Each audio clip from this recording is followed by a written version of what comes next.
Hello, possums.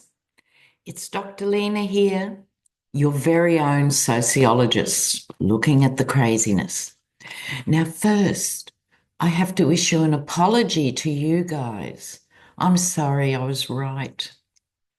Hate that. I'd be just as happy to be wrong in some cases. So, in the last video, I said about the Florida election with Josh Wheel, he was doing really well, but that he'd just be pipped at the last post, And early voting had him ahead. Uh-huh. But let's not dwell, irritating as that is. He was doing so well. And then after lunch, MAGA waddled out and down to the ballot box. Oh my God. Well, they won't be able to for much longer if the SAVE Act goes through, but we'll talk about that later. Let's talk about some good news first. Target losing money through the boycotts, but Walmart has posted its official figures and it's down $22 billion. So that's fantastic. That is such good news, the power of the purse. So the other thing around that was, oh yeah, there's more good news. So I saw a video of a veteran who voted for Trump and now regrets it. There are a lot of those out there. But this guy has decided to pay penance for voting for Trump. He is dedicating himself to this new project, right? So he wants to see money out of Washington. In other words, these obscene amounts of money that get spent on elections, and we don't have to go further than the muskrat, who actually bought the election outright, it would appear, entertainment purposes only, for a mere 250 million. But this guy, he's committed and he's aiming for 2 million vets to march on Washington, making this demand amongst others. So let's see about this movement of getting money out of politics. And I've been harping on about this. Those guys of you who are intrepid viewers, and you've been with me since the beginning, I think each party should name a figure, let's say $50 million. That's a lot of money. That'll do. They each can only have 50 million, and you could make it even 100 million. But it's a ceiling. And after that, no more money.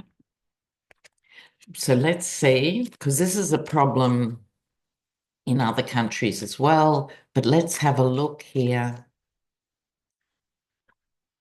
Money out of politics and this new movement. Okay, come on down.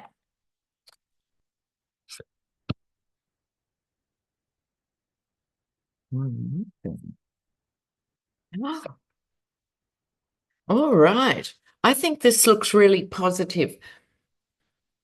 I don't think it's going to happen in the next, 5 minutes, meaning even the next election cycle. We're all praying there'll be one. Right, but it's getting there. People are reflecting on this issue, and if not, they should be, right? Because it's what steers the success of so many hideous candidates, right? So it's a very, very important issue, all right? Now,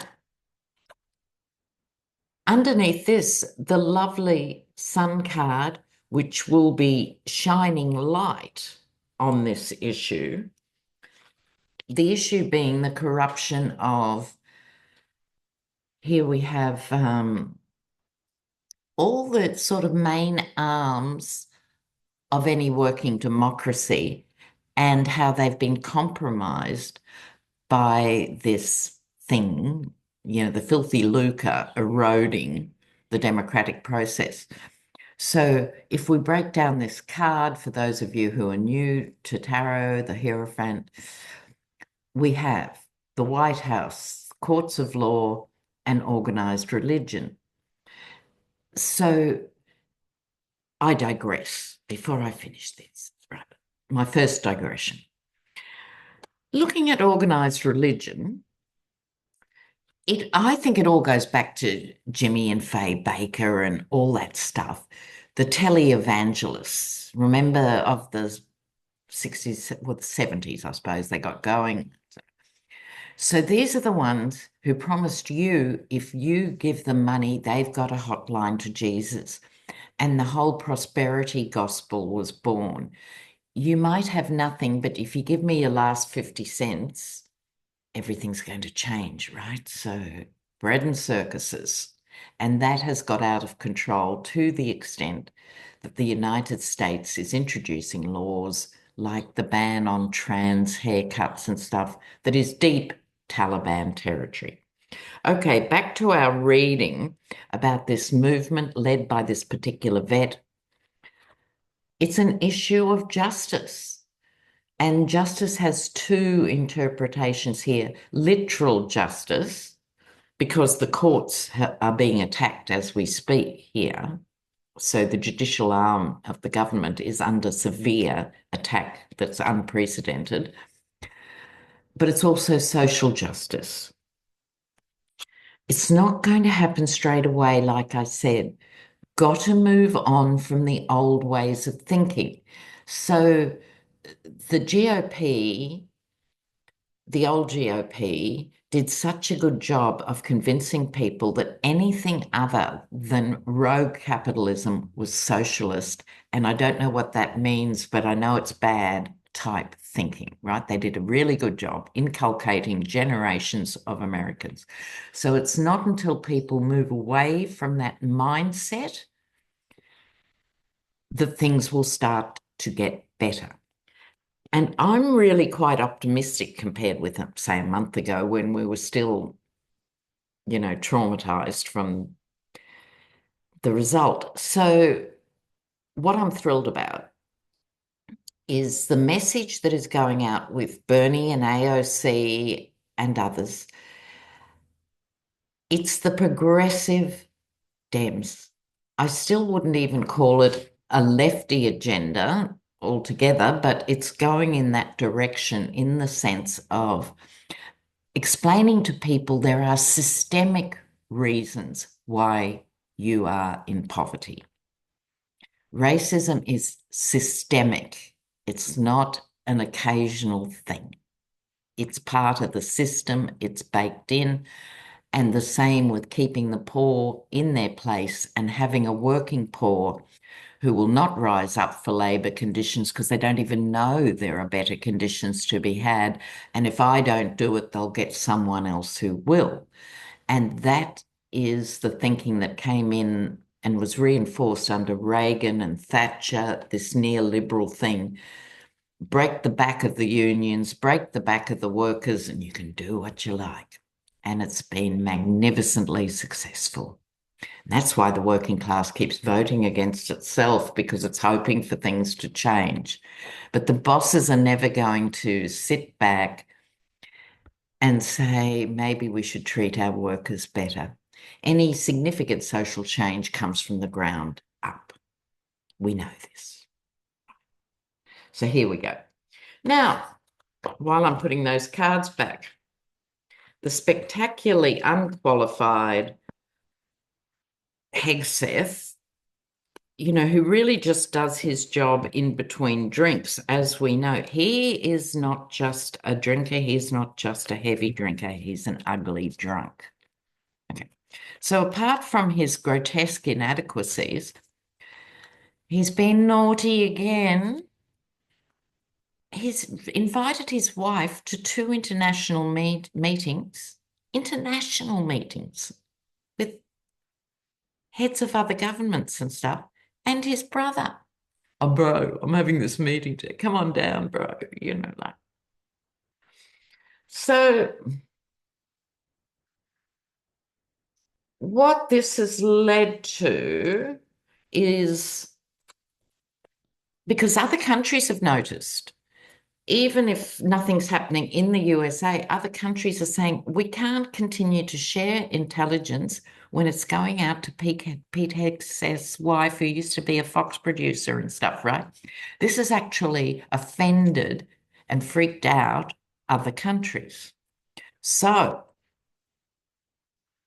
let's see, will there be any reaction to this or yawn? No. Let's have a look. Hegseth, is he on borrowed time? What's happening with this guy? All right. And I'll use some of these prediction cards as well. So Hegseth. Oh, yes, oh, he is wounded. So just looking at this, I've just explained the Hierophant card. And there's other things to the Hierophant, but for this reading, you know, there he is. This is his secret agenda. This is the wife, the Queen of Cups. And this is impacting. This is impacting. So, God, the toothless Pentagon. Ugh. Let's have a look at his couple of clarifiers for this about Hegseth himself.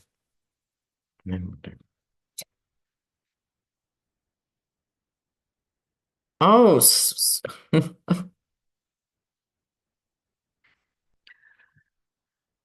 look, since I got this new deck, which was sent to me by Linda, thank you, Linda. I keep getting the same 6 cards. It doesn't matter if I shuffle for 2 days. Social media is blowing up over this issue. Mosquito airborne. I think there's going to be another. I think Mosquito here is talking about drones, and I'm thinking there's going to be another leak because obviously that wasn't a one-off of having 18 people on signal. God knows what they're doing the rest of the time. I think it's going to be about drones. You heard it here first. We'll see. Some sort of drone attack that'll be out there. Now, um, um, um, um, um, um, um, um, um, um. While we're in the military space, let's talk about Russia. I'm wearing my Ukraine colors today. Slava Ukraine. Okay, so as we know, if you keep across this stuff, um, the Yeti and Putinska have had a major falling out. Right. So the Yeti's upset because Putinska did not comply and sign on the dotted line for a ceasefire so the Yeti could get the kudos for that. Didn't do it. So Putin's fully upset because Ukraine has now penetrated and had an amazingly effective and destructive strike on Kursk. Putin has now come out and said, I'm wearing my Russian cards for this. This could be the beginning of World War III, and we will not confine ourselves to Europe. What does that mean? I don't know, but I don't think it's good. So, given that this is a total debacle, let's have a look. The Trump-Putin relationship. There's been huge protests in Moscow and St. Petersburg. Huge protests. So let's have a look. Let's have a look here. Let's have a look. All right.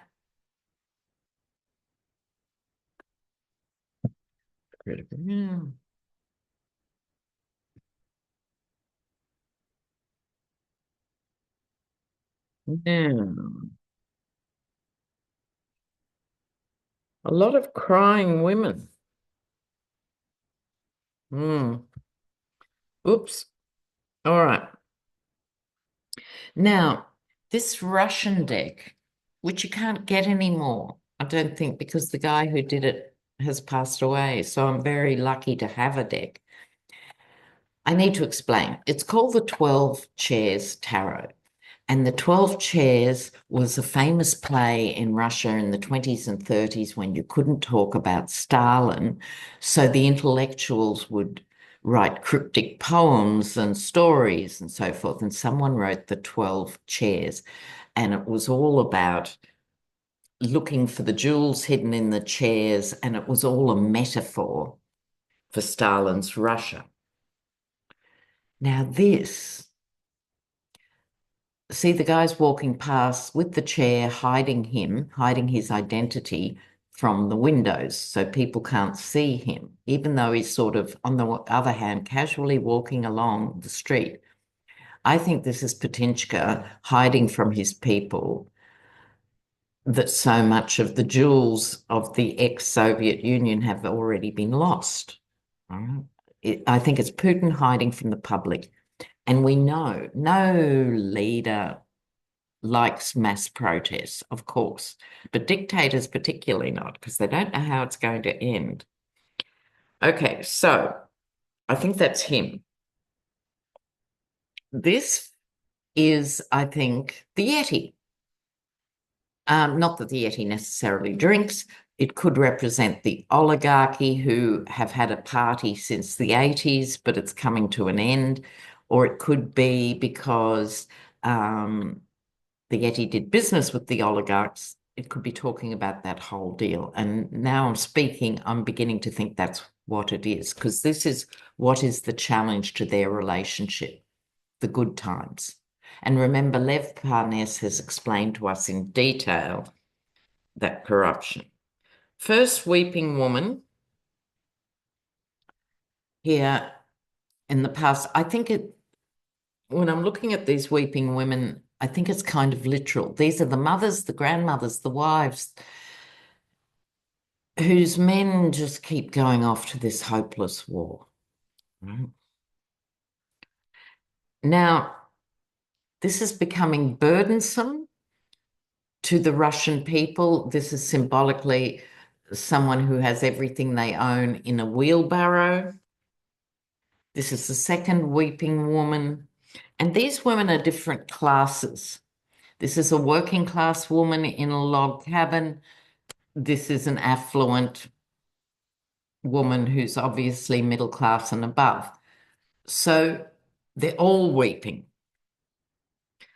Now, time, time.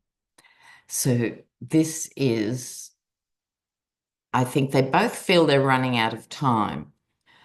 The Yeti, because if something gets brokered now, it wasn't instant and it won't be good because neither country is going to cave in easily. Oh, and time is against Patichka. Okay. So let's go. Now, bear with me while I look through my pages of notes. You know what it's like every day. Um, oh yeah. Oh, let's look first of all at more sackings. So RFK Jr. came in, there was only one vote in it, and I think it was the guy was a medical doctor. Where was he from? Can't remember, maybe Louisiana or somewhere.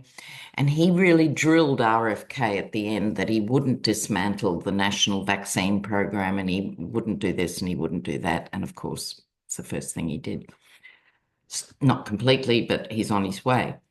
Now there's been huge sackings at the Department of Health and Human Services. And this is particularly disgusting because they're using what is now called the Tesla badge system. So when Musk fired employees, which he always did happily and gleefully and then boasted about, he used the badge system. If your badge works, you've still got a job. Your badge doesn't work, clear your desk. That's it. It's all over. It's the anonymity of it that's particularly nasty. And then you have people like MTG going, federal workers don't do anything. Federal workers shouldn't be given a wage. Well, that's you, pet. I mean, she's so moronic. But the point is mass sackings at Health and Human Services. On top of that, the Portsmouth Naval Yards, where are they? I think they're in Maine, but they're big, have sacked the civilian workforce of the naval yards. And that's on top of the other cuts. The new head of the FDA doing RFK's work has ousted the vaccine regulator. So here we go, back to the horrifying diseases of the Depression era coming back. It's insane. All right, now let's talk about something that's a bit more positive here. The Musk being booed was fabulous. But there's a new high-level senior advisor to the President of the United States, and that would be Kid Rock. Oh, you could not invent it. All right, so I want to talk here about what's gaining momentum, long overdue, long overdue. I would say 60 years overdue. Let me have a gulp here.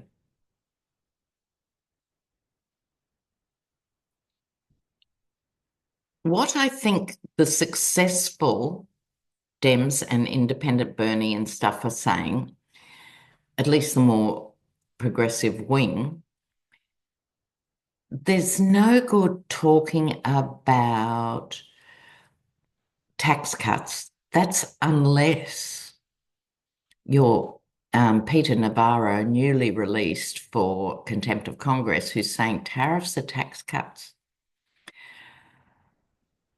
for the working class.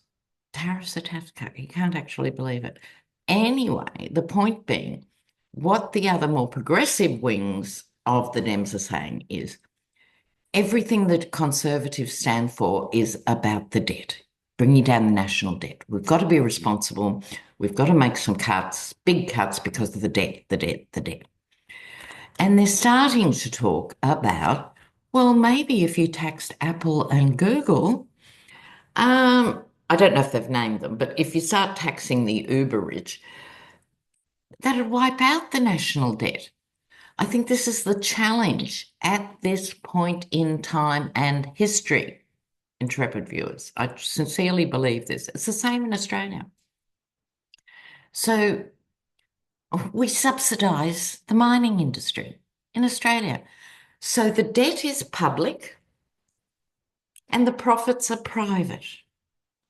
This is the fundamental issue. Public debt, private profits. Just tax those making mega profits and you'd wipe out the debt and people could be protected on the ground. They could then go to work and have money and not die prematurely because they're Americans and see out their working lives and contribute more to the tax base, and you have a prosperous economy. Duh. All right, let's see if this idea has legs. Now, when I say taxing the rich here, I'm talking corporate wealthy. I'm not talking about individuals who are quite rich until we get to the oligarchy, and I'll leave that to Bernie and AOC. The wealthy middle class pays huge tax, massive tax. It keeps the whole show on the road, Oh. But let's have a look. If this very simple idea that everyone's afraid of, Taxing big corporations. Let's have a look. There they are. Oh, well, people, I'm excited. I'm excited. I think things are getting so grim that the exciting thing is there's potential for real change on the other side of this. Now, the rusted on MAGA still want their man on Mount Rushmore. They haven't made it yet, but they sure as hell will after Liberation Day. Well, we have to look at that reaction. Okay, so sitting pretty. Google's not worried. Meta's not worried. None of them are worried because this is how it's been all their corporate lives. Mhm. So if the economy is doing badly, you can't tax the corporations because you need to invigorate the economy and they employ people. If things are doing well, you can't tax them because otherwise it'll go badly. It's a myth. It's an absolute myth. Well, it's a myth. And it's being deceived. People are chained to this idea. They're wedded to this idea. But people behind the scenes are starting to talk. This is cooperation. So I think in terms of this topic and this spread, it's not going to work taxing them in Australia or even in the US because they just, do their monkey business and take their profits offshore. No, I think this could be a newly reinvigorated EU. This could be Latin America talking with other BRICS and Brits, etc. It has to be a bigger phenomenon. We are going to see them having to defend themselves. Well, that's a first too. You try and justify why you don't pay tax. This is global justice in this context, because this is the very premise of capitalism that has kept, like I was saying early on in this video, that keeps working people subjugated, the fear of losing their job. But now it must be up around the 250,000 federal workers and others now, and that's before the tariffs kick in.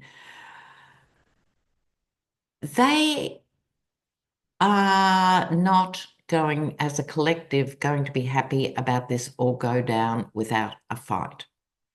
And that's a lot of people.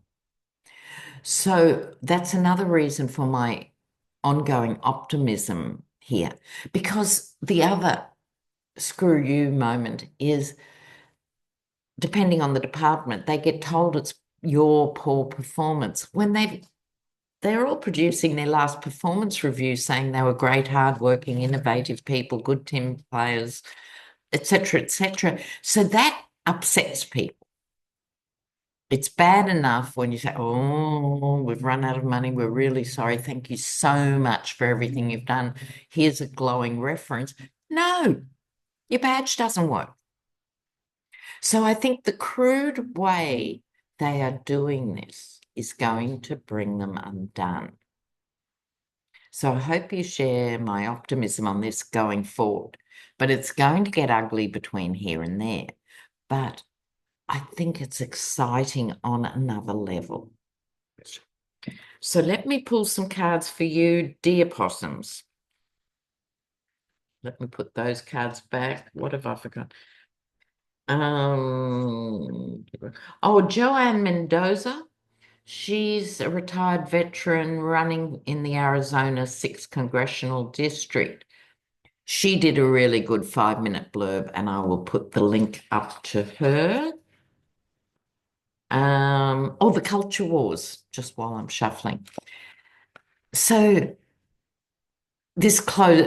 challenging the Smithsonian about its ideology when it doesn't have one, about science and nature and other things, all that stuff. But the Kennedy Center now, Kennedy Centre of Performing Arts has had major cancellations. Talented departing staff are departing by choice as much as cutting, and the donors have all pulled out and they're running at $100 million shortfall. So if the Yeti wants his fantasy concert at the Kennedy Centre, he's going to stump up a lot of money, and he doesn't do that, and he doesn't get the arts. So it's like you kill something and then walk away. But people remember, and the arts will start up somewhere else. Mm. So, look, let's finish with you guys. So this is advice from the universe. Be prepared. I don't think it's going to be rosy, but let's have a look. You guys have done a magnificent job hanging in, you know. Okay. Next video, I must make a note. The reaction to Liberation Day. Oh my God. Okay. Oh, beautiful. Oh, wow. I was expecting really difficult cards because you do have to deal every waking moment with difficult stuff. But look at this. The Best of America card. Best of America. Celebrating. I'll say something about that in a moment. You will have to keep juggling. Everyone's on unsteady footing because you don't know what you're going to wake up to. So keep those balls in the air. The wisdom of older, wise women will be valuable. I hope I'm in that category. But why celebrating? Why now? Odd. And what I think it may be about is, okay, you've got this glorious card on top, hope and inspiration. When you're under tremendous pressure, and you guys have been under relentless pressure for 10 years, and those of you who aren't American intrepid viewers but are in other countries, we've had the blowback from this for the best part of a decade. And sometimes the best way you can show resilience is by enjoying yourself, but also celebrating diversity. So celebration in the face of repression can be a very powerful tool. So you know what? If you haven't had a party for a while, maybe you could have one. If you get invited to a party and you normally go, oh no, maybe say yes instead of no. If there's some sort of little festival going on near you, or even a big festival, maybe go to it. Sometimes we need to feel the joy again. Remember Tim Walsh saying they've robbed us of our joy. I wasn't expecting that, and I think it's fabulous. Go for it. See you soon. Ciao, ciao. Ciao, ciao.